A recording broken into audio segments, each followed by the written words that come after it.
So now we are going to move on in our journey and look at a verse from Bhagavad Gita, chapter 9, verse 22.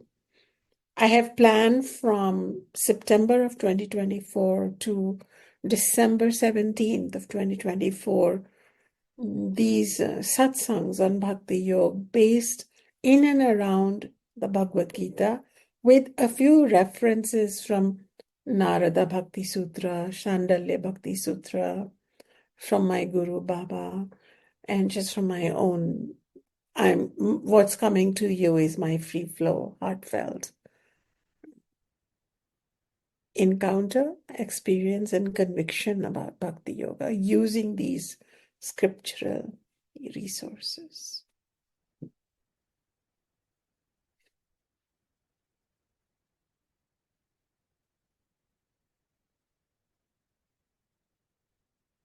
Let us get ready to receive Ishvara's voice. Let us get ready to receive Krishna's voice in the Bhagavad Gita. That is why this text is called the Song of the Lord. And those of you who've been studying the Bhagavad Gita with me now for a few years know very well that this is not a doctrine for one set of people who pray a certain way, look a certain way, eat a certain way, mate a certain way. It is truly transcendental, universal wisdom. It truly is Ishvara's voice because it is addressing all beings. And it specifically has certain shlokas or certain verses which are pertaining to Bhakti Yoga. And I have picked out a bouquet of them to share with you. And today I chose this verse because this verse reiterates the reassurance that bhaktas, the practitioners of Bhakti Yoga, are called bhaktas, that are provided by Ishvara. So as we get ready to receive, let us just bring both our hands to our heart. This is the Hridaya Mudra. More than being aware of the hands, be aware of the Hridayam. The Hridayam is your physical heart, emotional heart, spiritual heart, the heart chakra, and the presence of your Atma and Paramatma, another word for Ishvara right here. This is a very powerful location right here.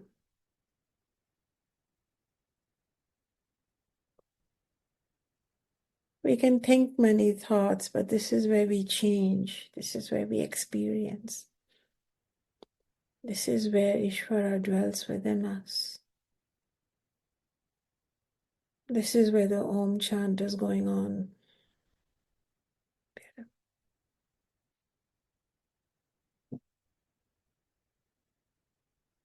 Thank you for practicing.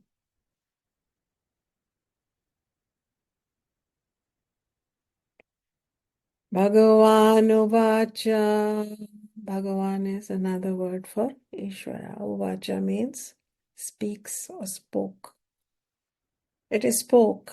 It is in past tense because what Ishvara was saying, what Krishna was saying, was being reported by someone with a special vision who was far away from the battleground where Krishna was talking to his student Arjuna, but he had special vision granted to him by Ishvara so that he could report it and the rest of us could then listen.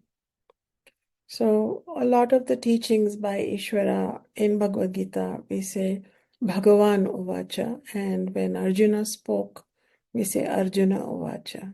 Okay. Bhagavan Uvacha ananyāśh chintayanto māṁ ye janāḥ paryupāsate teṣhāṁ nityābhiyuktānāṁ yoga-kṣhemaṁ vahāmyaham. Yoga yoga-kṣhemaṁ vahāmyaham. What is Bhagavan? What is Ishvara? What is Krishna saying? What is Krishna saying? So Ishvara is speaking a Bhakti Yoga verse and says, and here Ishvara says me as an Ishvara, that ultimate reality. For those who always think of me in bhakti and engage in my reverence in bhakti meditation with devotion, with bhakti, I fulfill what they lack and I preserve what they have. Let us break this verse up.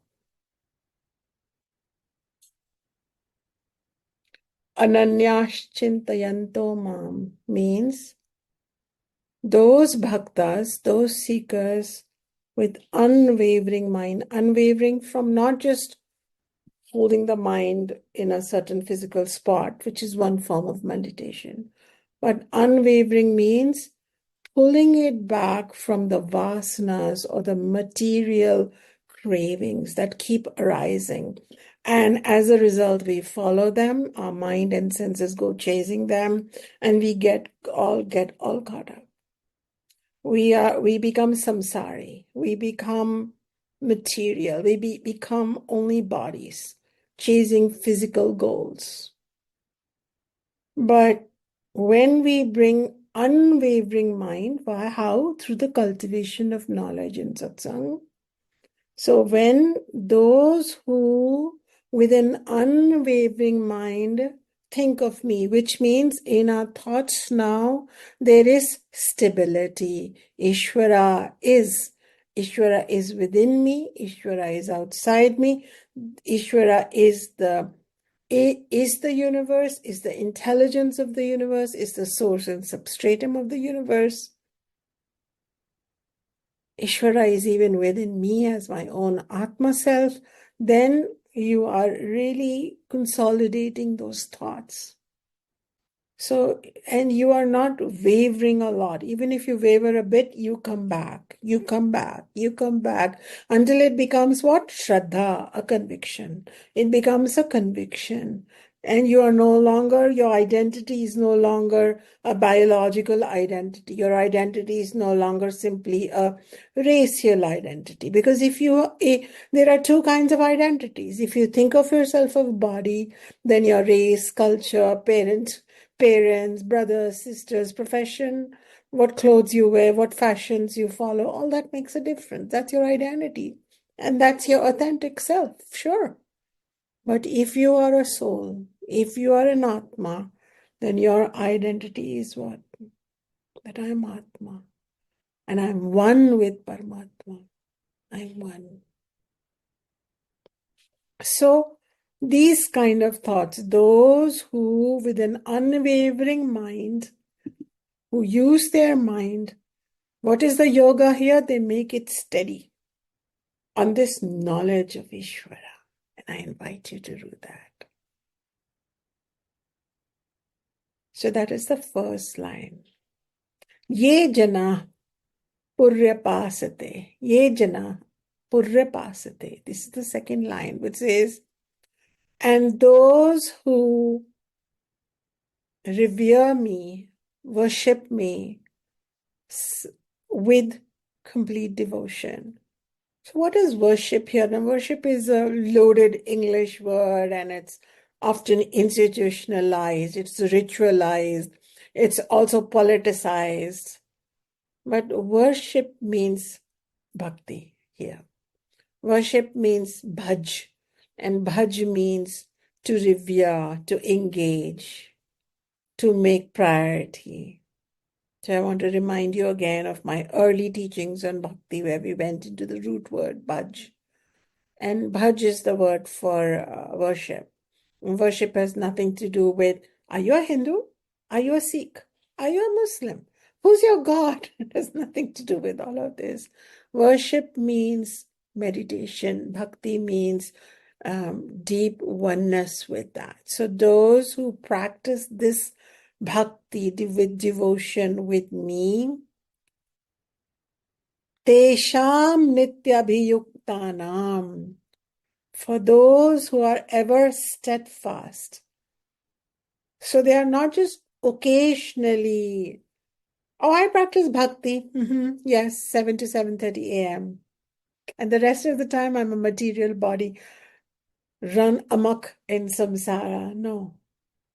While I go shopping, while I raise my babies, while I make love, while I pay my taxes, I'm constantly in a state of worship, saying, Oh Ishvara, I am in this mucky samsara. Let me be like a lotus.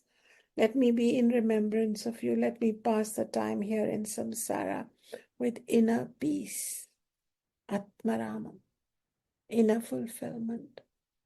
So those who are in that state, who are steadfast. So what do we learn from this? That if we have already begun bhakti yogic thinking and states of being, we have to make them more constant, like a superscript, while we run the subscripts of life. And then the last line is yoga-kṣhemaṁ vahāmyaham. This word yoga-kṣhema is important. Yoga means yoga, spiritual attainment, spiritual union, and kṣhema here means material well-being. And Ishvara is saying, then I become responsible for these bhaktas' material and spiritual well-being. So you become a bhakti yogi, yogini, and become completely engrossed in this knowledge, this practice to attain this poise and trust in Ishvara's law. And this I is not of a person wearing Indian clothes, though Indians have imagined it that way, and Christians have imagined Ishvara wearing, clothes that suited, the culture and origin story of Jesus. But this is the universe telling you. This is the power beyond the universe telling you that when you turn towards me, I take care of you. Now, that may sound a little strange. Well, aren't you already taking care of me? Yes. But what is this? What is this reassurance? Let's look into it. When you were a baby, total infant, and all your needs were being met by your mother and father, maybe ideally both, or one parent, or some caregiver. Let's just take the example of the mother as a common example, often found. The mother was preemptively taking care of your needs. And you also had complete trust in the mother. You knew no other. You expected to be taken care of. And you were. The universe provided you with a caregiver. The universe provided you with milk in the breast, milk in the bottle, nappies, food, blanket, protection, safety from wild animals, from the elements, and you grew to who you are. Ishvara saw to it.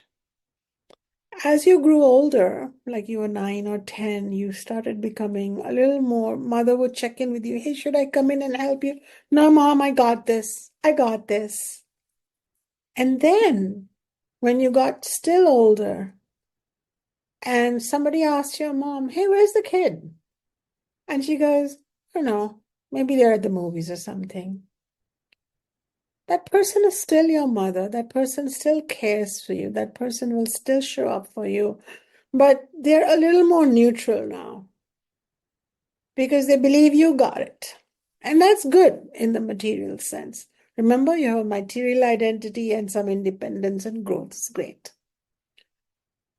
But when we are looking at Bhakti Yoga, to the extent that Ishvara,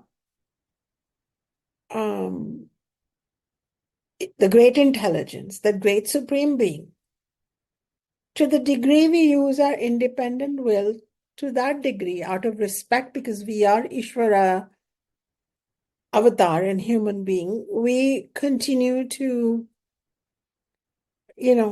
play out some of that will, and then the great Ishvara, the great power's role is to simply observe our karmas and give us the results, and we navigate our own life, and we drive our cars, and we honk the horns, and we try and get through the life. When we surrender partially to the great power Ishvara, then partially we depend on our own material, if I may use the word shenanigans, where we try to pluck power, money, we try to milk the material cow, the samsara, to get ahead somehow. Then to that partial extent, whatever we ask, we do get that grace. There's no doubt. And I've been reading the comments of the members of the Vedic study circle, and to the degree that they are trusting and depending, they are noticing that things are happening for them. Absolutely. But according to this verse, and this verse is in a way leading you into karma yoga, because karma yoga is a science of how to be independent and yet how to be fully surrendered. That's what I will be teaching in all of 2025. When we surrender ourselves, so we know that we can act, but we leave the results. We stop controlling the results 100%. We leave it in the hands of the higher power. Our small will is employed in doing our work properly, carefully, mindfully, respectfully, ethically. But then we 100% let go after doing the work. We just let it go. And if good results come to us, that is Ishvara's gift. If bad results come to us, that is Ishvara's gift. Confusing results come to us, that is Ishvara's gift, because this is what I need right now. So when we do that, when we surrender ourselves, for example, I took a leap in my own life from saying, you know what, I don't want to continue teaching behind a paywall Vedanta. I want to open it up. And suddenly the resources, they just it was from this, it went down to this. But what do I have to do as a bhakta? I have to say, you know what? This is what I'm going to do the best I can.